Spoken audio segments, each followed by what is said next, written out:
This presentation has the sole purpose of presenting some film clips for you to watch and apply our cultural terminology and framework to be able to describe and analyze how culture is at work in the scenes of some popular films. We'll look at short clips from Gung Ho, Lost in Translation, Doctor Strange, and Shadowlands to apply our chart in either of our two columns. If you look at the second column, those questions might be most applicable to the scenes. If you ask yourself each of the questions in your analysis while watching, that would be helpful. You might want to watch the clip twice to get a better sense of how to apply this framework. As you watch, be sure to remember that you are conducting an ODIEH ethnographic observation using the chart on the previous slide. So let's look at gung ho and apply some of our terminology. You can see that the timestamps are there in terms of how it is in relation to the film as it streams electronically. Note there is cussing language in this clip, which may offend some viewers. At this time, click out to where you have access to the clip and what the first clip is from Gung Ho. Pause this YouTube video now. Let's go down the list to analyze this short clip. We know that Japanese culture tends to communicate indirectly, such as when the manager interrupts his colleague who is criticizing the American work ethic as to whether the plant will open. The American had assumed it would. Also, when the manager says that he expects that the American would not be influenced by his first executive position and big raise of pay, which is less a direct comment, but more of an indirect statement of confidence and inclusion as to the devoted work ethic for the executive team. The hidden message here is that you will be part of the executive team and very much work will be expected.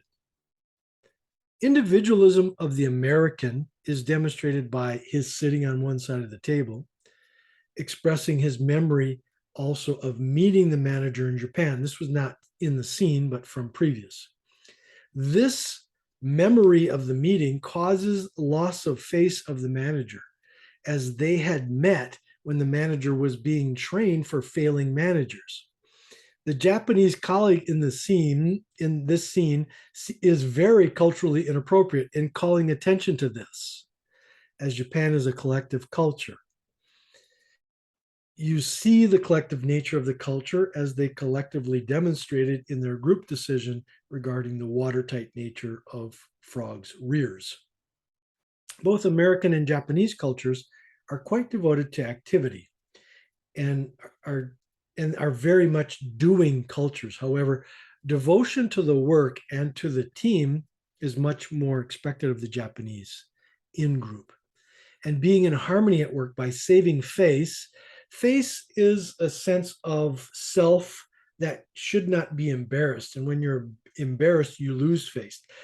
Loss of face and saving face is very important to the work itself and the work environment. And you always try to save the face of those who are above you in your structure, your hierarchy. There is a great deal of power distance and hierarchy in the Japanese workplace, which the American does not demonstrate. He has appreciation for. And the assertiveness of the American, the high assertiveness, which is acceptable in his first culture, is not received well by his new Japanese colleagues. He makes jokes that do not seem appropriate, just such as the go fish joke. He is not respecting the situation of meeting others and getting to know each other, which is fundamental to building trust in high context groups. So joking is inappropriate in that situation. Gender egalitarianism of both cultures in the 1980s is low because of the manufacturing context and the lack of women executives at the table. Once again, 1980s film we make no excuses for that time, but certainly is generationally different from what you would expect now. Both cultures are also notoriously monochronic, but the American seemed to arrive late to the meeting, where his Japanese colleagues were already assembled when he arrived. And he barged in without knocking as well. He just barged in. We can see indulgence in the joking, the use of expletives and curse words, and the general lack of respect, not wearing a suit for the American. So the American shows him as loose in this scene, while the suits and ties, as well as the official exchange of business cards, show us a very controlled, with one exception of the Japanese guy who embarrassed his manager, a very controlled social atmosphere where the leader speaks for the group, even when deciding on the nature of frogs' rear ends. We see nearly all of these cultural elements in this single 3-minute scene. I'm sure you saw more than I saw. What did I miss? Now, let's take a look at a short clip from Lost in Translation. Let's use the same chart. Pause this video now and watch the clip from Lost in Translation. Communication is a focus of this clip.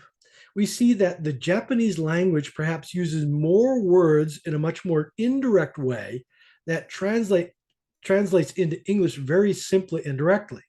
It is difficult to know if you don't speak Japanese. And this clip also highlights high uncertainty avoidance and a challenge to the tolerance of ambiguity of both the director and the translator, and demonstrates the actor's lack of comfort. The high power distance is felt by the actor and all of us watching this clip, as we become uncomfortable with the actor as to whether or not the language is helping and whether we're getting the whole message. We have to find some tolerance of ambiguity at the end of the scene, as we all try to wonder whether the actor Bob finally got it right with that last take. The Japanese language of the director also seems very assertive and very aggressive, but there's no way to tell. I think the scene demands a great deal of intercultural competence of all included in the scene, all the actors, in order for the work to carry on in an effective manner. Once again, what did you see in the scene that I missed? Now we're going to watch a clip from Doctor Strange as he encounters the Ancient One for the first time. This is a very popular film, so most of you have probably seen it, but take a look at this differently from this perspective. And he meets the Ancient One for the first time and has his eye, or his third eye, opened to new realities. Pause it here and watch the clip from Doctor Strange. This is another East Asia, South Asia versus Anglo-European American cultural comparison. These are effective because we expect there to be cultural difference, and that's why they're a rich source of analysis for the purpose of what we're doing here. The Ancient One, who he assumes is an older Asian male, doesn't teach him. She gives him an experience. We see Dr. Strange moving towards harmony from a very activity-oriented career as an American surgeon.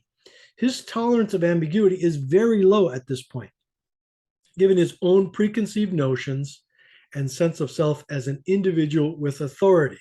He says, "Call me doctor." He's someone who knows it all.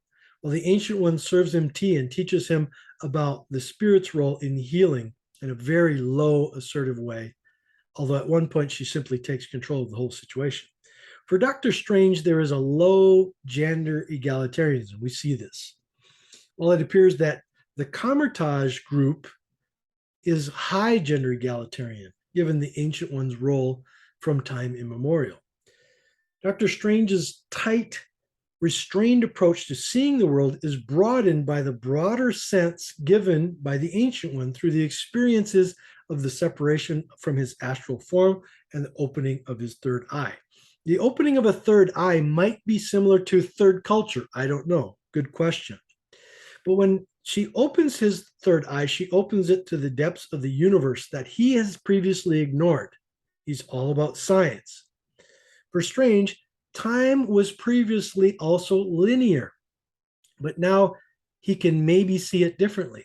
And then we see this later, especially when he gets the Eye of Agamotto and the Time Stone in the film at a later point.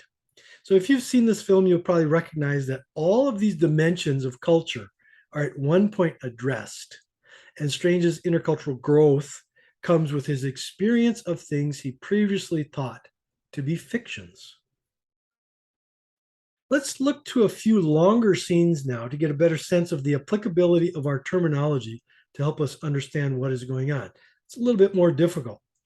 The next scene is quite complex and deals with a few generational differences intraculturally and interculturally. So let's take a look.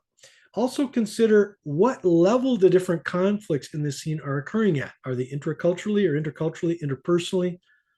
So that we can get a sense of our heuristic in explaining these conflicts. Pause this video here and watch the second clip from Gung Ho.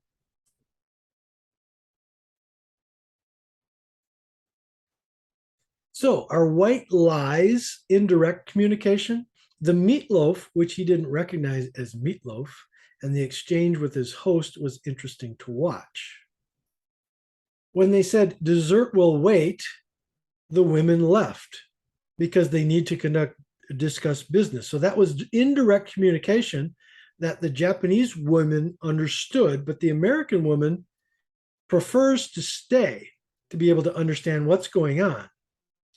So when the American woman asks them directly if they mind, they don't say anything because they're indirect. So she stays waiting for something direct, asking her to leave. Then the manager asks the American what he thinks, and he challenges the worker challenges the Japanese businessman and says he doesn't know what he's doing and calls them all Yokohama mamas. The individualism of the American worker is highlighted in this scene. American workers come 5 minutes late. They leave early. They stay home when they are sick. They put themselves above the company. He retorts, 10% higher production was when they were under American control. Another retort says that in Japan, a company of the same size would produce 40% higher and have superior quality. So this goes at individualism and collectivism, because in Japan, it's the collective work where the workers are loyal to the company and proud when the company does well, and they're ashamed when it does poorly. And in Japan, they do overtime for the company for no extra pay. This scene also demonstrates high power distance of the Japanese manager when he fires the American. But of course, he still needs the American to do the translation of the management's needs to the low power distance workers. There is, again, across the board among the men, very low gender egalitarianism, which is obvious in the exodus of the Japanese women when the business is mentioned. And the American, at that time, is very rude to his girlfriend. Well, I mean, at any time that would be rude, right? But in the 1980s, I don't understand this rudeness that he has, but this is certainly a generational difference intraculturally between an American today. Looking at that scene, I think we all feel embarrassed on behalf of him when he tells her to leave very rudely, and then he also tells her to shut up. That's just unacceptable by any measure today, but we might recognize that as an intracultural difference, kind of a pre-feminist understanding and rudeness in that scene. And I certainly wouldn't want to be on that ride home, which is the next scene, by the way. So what other dimensions or questions are relevant to this scene? There's a lot there, and I would expect you to have sussed out a lot more than what I've been able to look at here. Now, the final scene is from Shadowlands, and it's a scene between an American woman and a British man. I picked this one purposely because it's a bit more difficult to kind of tease out from our framework application. What is really ultimately going on in this scene? What is being asked? What level are the differences occurring on? Are they interpersonal? Is it somewhat intracultural? How different are these American and British cultures anyways? Aren't American and British cultures pretty much the same in terms of culture in most areas? Well, watch the video. Pause it here and click out and watch the clip from Shadowlands.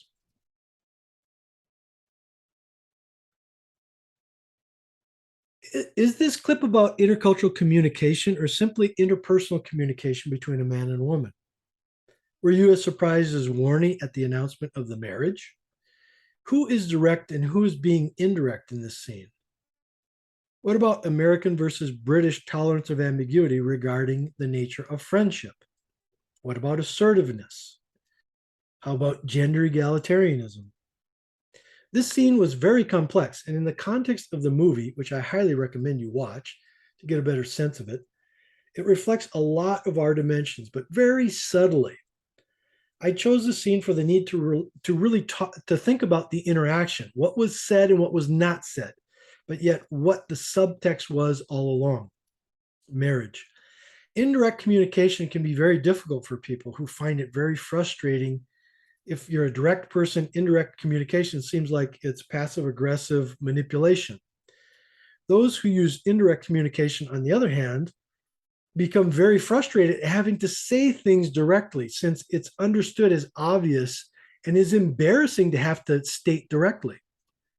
And this is not less fraught when we consider intersex communication, which further complicates the matter.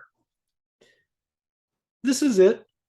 I wonder how much else you got out of these scenes, and I'd be very interested in hearing about that. So you can certainly email me. I hope this was interesting and helpful, and even maybe fun for you, because culture is real and it's all around you in film and in your real life. So try taking this framework out and using this approach in your own life to help you see and anticipate different conflicts around you that might be intercultural or your own interpersonal conflicts that you are having right now. And may you find the peace you're looking for as you do this.